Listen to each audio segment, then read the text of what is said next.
Bakit po yung Israel naging Sodom and Gomorrah? Pag-usapan po natin 'yan sa devotion natin na ito.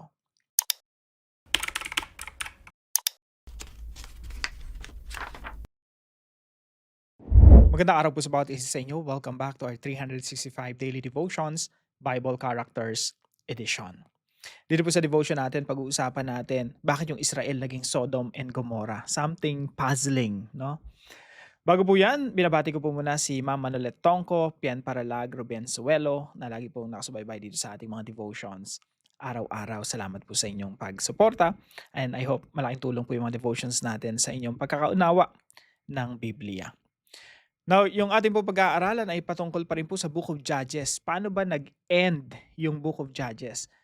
Remember mga kapatid, yung Book of Judges, may manunulat yan, may writer yan, may author yan. Now, bakit yung author, specifically, ito yung mga materials, kumbaga ito yung mga sinulat niya towards the end of the book. Now, tingnan po natin. So, the book of Judges, the downward spiral of evil. So, ito po yung mga Judges, no, hanggang kay Samson. Tapos itong mga nakaraan, pinag-aralan natin yung idolatry ni Micah na inadapt ng mga Danites. Nagtayo sila ng kumbaga, center for, worshiping idols doon sa northern part of Israel. At ngayon naman po pag-usapan natin yung sexual violence. Medyo matindi po yung topic natin ngayon, no? Baka mainis kayo. Ako rin, naiinis ako every time na binabasa ko 'to, naba-bad trip ako. Um, Anyway, so ito pa yung matatagpuan sa Judges chapter 19. Malapit na po tayong matapos, 'no? So, dito sa istorya natin, merong isang Levite. Yung Levite na yon, meron siyang asawa. Nag-away sila nung asawa niya, 'no? Tapos yung asawa niya umuwi ng Bethlehem. Siyempre, typical kung ano pa rin naobserbahan natin sa panahon natin ngayon, si lalaki susuyuin si babae. So itong si lalaki, sinuyo niya yung asawa niya or concubine niya. Tapos, tumira siya sa bahay nung tatay nung kanyang, asawa. Mga ilang araw din 'no. Tapos iinom sila dun, tapos yung magkakasiyahan sila dun, "O wag na muna kayong umuwi, mag-overnight muna kayo rito." O isang beses pa 'no, paulit-ulit. Siguro nainis na yung Levite, sabi niya, "Hindi, alis na ako 'no, kahit, gabihin ako sa daan." So mga hapon na, padilim na nung umalis sila dun sa Bethlehem. So, para po ma-imagine natin, tingnan po natin, ito po yung ating Google Map na sobrang malaking pakinabang sa atin, 'no. Pumunta muna tayo sa Israel. Yung mga lugar po dito, usually, hindi naman ano, minsan po same name pa rin, 'no, kagaya ng Bethlehem, Jerusalem. Eto po ay Gibeah, 'no. Let's just pretend ito yung Gibeah. Ngayon po kasi hindi ko alam kung anong tawag rito. So, eto po sana yung ruta nila, 'no, from Bethlehem, susundin yung asawa, patungo ng Gibeah tapos pauwi na sila, 'no. Dito sila sana mag-o-overnight sa Jerusalem. Now ito po yung istorya, pakinggan niyo pong mabuti 'no, para ma-appreciate niyo talaga yung pinaka-point ng writer ng Book of Judges. So, from Bethlehem humayo sila, meron silang mga donkey, ta's may servant siyang isa, ta's yung concubine. Now, ginabi na sila, kung makikita niyo po rito sa Google Map mga 3.5, 4 hours din yung paglalakbay. Papunta lang rito pero yung pauwi hindi pa kasama yung papunta ng Ephraim or yung talagang pinanggalingan nila. Siguro during that time hindi naman maayos yung mga kalsada nun kagaya ngayon. Siguro yung biyahe nito baka kalahating araw or baka isang araw. So ginabi sila. Nandito na sila sa Jerusalem, dito sa lugar na ito. Jebusite pa yung may hawak nito, mga foreigners pa. Sabi nung servant nung Levite, "Dito na lang tayo magstay, gagabihin tayo, mahirapan tayo 'no, mahirapan pa tayo sa paglalakbay natin. Dito na lang tayo sa Jerusalem, sa land of the Jebusites." So, sabi nung lalaki, nung Levite, pakinggan niyo mabuti, sabi nung Levite, sabi niya, "Hindi tayo tutuloy o magpapalipas ng gabi sa lugar ng mga foreigners." Tingnan niyo po, basahin po natin. His master replied, "No, we won't go into any city whose people are not Israelites. We will go on to Gibeah." Magpapatuloy tayo sa paglalakbay. Hindi tayo tutuloy sa kung saan mang lugar diyan na hindi mga Israelita. Bakit? Kasi ang tingin nila 'pag hindi Israelita masama. Baka ano pang mangyari sa atin. Kailangan doon tayo sa kalahi natin mga Israelita. So nilampasan nila yung land of the Jebusites, no? Kasi during that time, meron pang mga lugar na hindi pa nila nakakonquer kagaya nitong Jerusalem. So, pumunta sila rito sa Gibeah, diyan sa taas. Yung Gibeah po na yan ay sakop na po ng mga Benjamites. So, panatag na yung loob nila. Sabi nila, okay, dito tayo matitira dito tayo tutuloy no, sa land of the Benjamites. Now, nung nandun na sila, merong magandang loob sa kanila para doon sila tumira.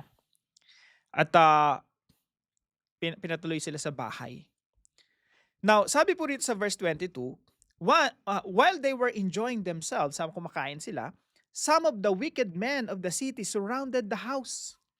Mga lalaki po ito apparently mga bakla, no? Mga lalaki na men of the city surrounded the house. Pounding on the door, they shouted to the old man who owned the house, "Bring out the men who came to your house so we can have sex with him." Mga lalaki, pinalibutan yung bahay. Labas mo yung lalaki dyan, no? Bisita ka, nakita namin makipag-sex kami sa kanya. Sabi dito, the owner of the house went outside and said to them, "No, my friends, don't be so vile. Huwag niyong gawin to sa bisita ko yan eh." Verse 24, "Look, here is my virgin daughter and his concubine." Meron akong anak dito, virgin, sa inyo na. Etong concubine, sige, sa inyo na rin. "I will bring them out to you now, and you can use them and do to them whatever you wish." Gawin nyo kung anong gusto yung gawin. "But as for this man, do not do such an outrageous thing." But the men would not listen. So the man took his concubine and sent her outside to them. Sa ayaw nilang makinig. Yung lalaki, yung Levite, something mind-blowing, no? Hindi ko talaga maintindihan. Asawa niya yung inilabas niya. Sabi niya, sige, sa inyo na yung concubine ko.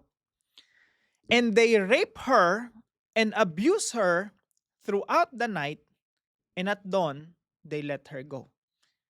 Pinagsamantalahan nila, ginahasa nila, inabuso nila yung isang babae throughout the night. Walang kalaban-laban, no?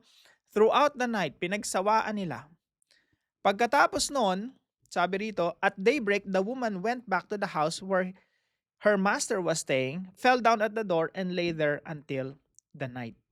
Until daylight, hanggang mag-umaga.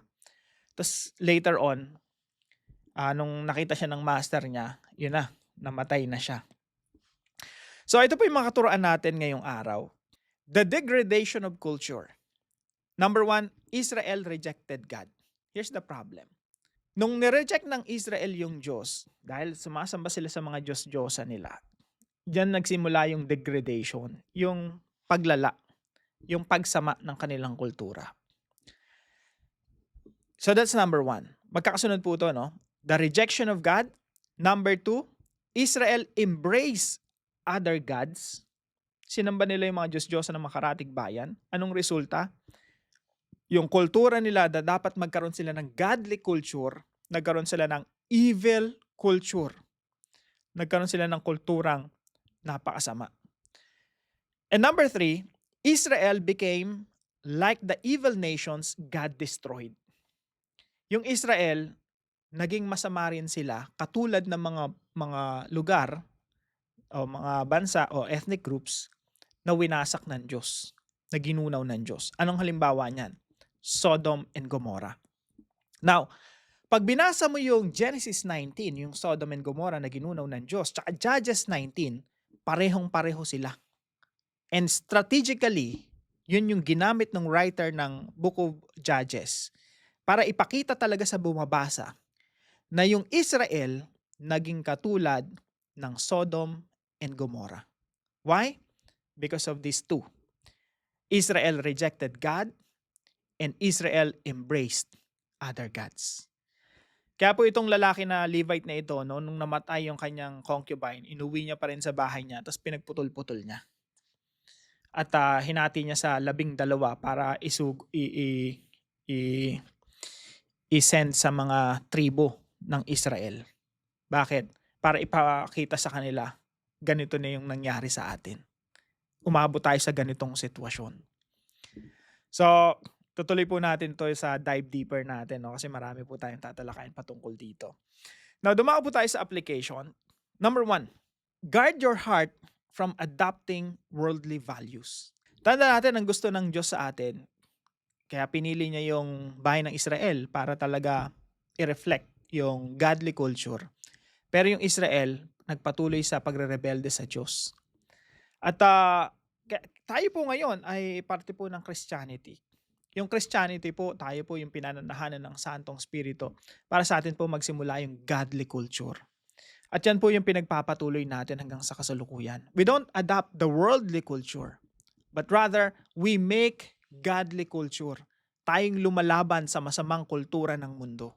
So, guard your heart from adopting worldly values. Maraming mga Kristiyano, tinawag ng Diyos, no, mamuhay ng may katuwiran. Ang problema, na-adapt. Imbis na maging impluwensya ka, mabuting impluwensya ka sa trabaho mo, workplace mo, sa eskwelahan mo, minsan na tayo pa yung nahahawa. At minsan tayo pa yung nagpapasimuno, no, ng kasamaan.